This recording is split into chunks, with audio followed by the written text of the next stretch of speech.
Welcome back to State of the Union. I'm Jake Tapper. This is where we are with the Republican Party right now. House Minority Leader Kevin McCarthy is now defending Colorado Congresswoman Lauren Boebert after this shocking, purely bigoted jab she took at Muslim Congresswoman Ilhan Omar of Minnesota.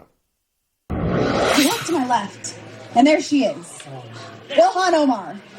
Oops. And I said, well, she doesn't have a backpack. We should be fine. McCarthy standing by Boebert, even as she doubles down on her hateful, bigoted comments. Here with us to exclusively respond is Democratic Congresswoman Ilhan Omar of Minnesota. Congresswoman, thanks for being here. So I want to obviously start with those comments, Boebert comparing you to a terrorist suicide bomber. What is it like to hear that kind of blatant bigotry, blatant Islamophobia, coming from a fellow elected member of the House of Representatives? It's shocking and unacceptable. And, you know, it's very unbecoming of a congresswoman to use that kind of derogatory, dangerous, inciting language against a colleague. Many of us thought, you know, post 9/11 that we were on the mends. When I first won, I remember getting phone calls from across the world from heads of states and prime ministers and foreign ministers congratulating me because they thought that America was past its sort of post 9/11 Islamophobia.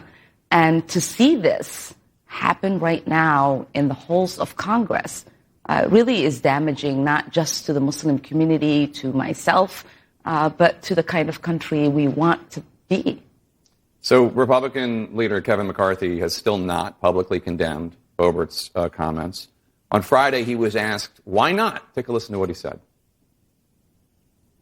She apologized publicly. She apologized personally. She wanted to meet personally. Denied the ability to meet personally.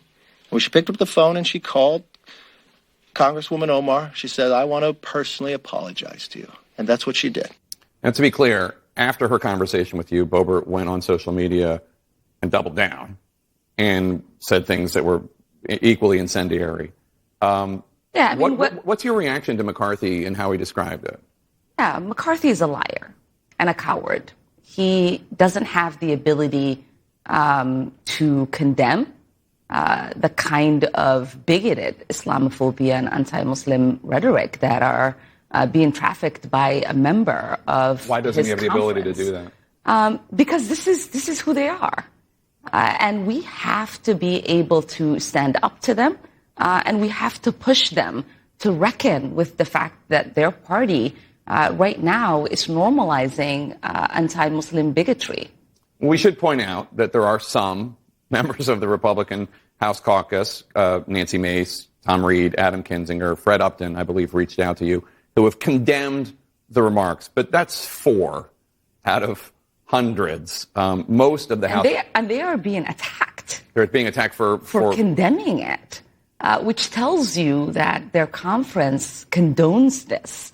And that's why it's dangerous, because people across the world, not just in the United States, are seeing this. And they are worried. As you know, Islamophobia is on the rise. And as many people have reached out to me about my safety, I remind them that this isn't about me. This is about all of the young girls across this country who wear the hijab so proudly, who are afraid for their lives. It's deplorable. And we should note, and I'll spare you the sound bites, but this is not the first time that Congresswoman Boebert has targeted you with these bigoted comments. Any number of examples. She's called you a terrorist, black-hearted, evil. It's not a one-off joke to her. This isn't just one errant moment. This is a pattern.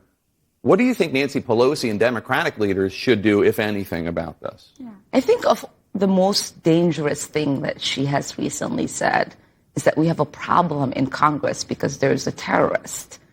And I think once you sort of invoke that kind of language, you put not just my life, but the lives of my colleagues as well in danger, because we don't know who's out there. the people who are leaving these voicemails that are saying we are taking up arms, coming to the Capitol to protect our country from a terrorist, are not, people that we should dismiss. They're not joking. And I think it's important for us to say this kind of language, this kind of hate cannot be condoned by the House of Representatives, and we should punish and sanction Boebert by stripping her of her committees, by rebuking her language, by doing everything that we can to send a clear and decisive message to the American public that if the Republicans are not going to be adults and condemn this, that we are going to do that. Do you think Speaker Pelosi is going to do that, have a vote at least to strip Boebert her committee assignments? I've had a conversation with the Speaker, and I'm very confident that she will take a decisive action next week. As you know, when I first got to Congress, I was worried that I wasn't going to be allowed to be sworn in because there was a ban on the hijab. She promised me that she'd take care of it. She fulfilled that promise. She's made another promise to me that she will take care of this, and I believe her. So we should note, as you just did, this isn't just about hurt feelings, not that that is a small thing. This is about incitement, and you recently shared a voicemail message that you got, and with your permission, I'd like to play that because it's important that people understand why you are so concerned. Let's roll that tape if we can. Come get Muslim piece of you jihadist. We know what you are. You're a traitor. You will not live much longer. I can almost guarantee you that. I mean, that is chilling and upsetting to hear. How many threats like that have you received? Do you genuinely feel for your life because of the hate campaign from Marjorie Taylor Greene, Lauren Boebert, and others? Yeah, we receive too many to count. And, there's a general fear that I have, my staff has, and the community at large has. We, constantly hear from so many people across the country where their children's hijabs have been pulled off. My own daughters have experienced this. I have experienced it as a young person in this country.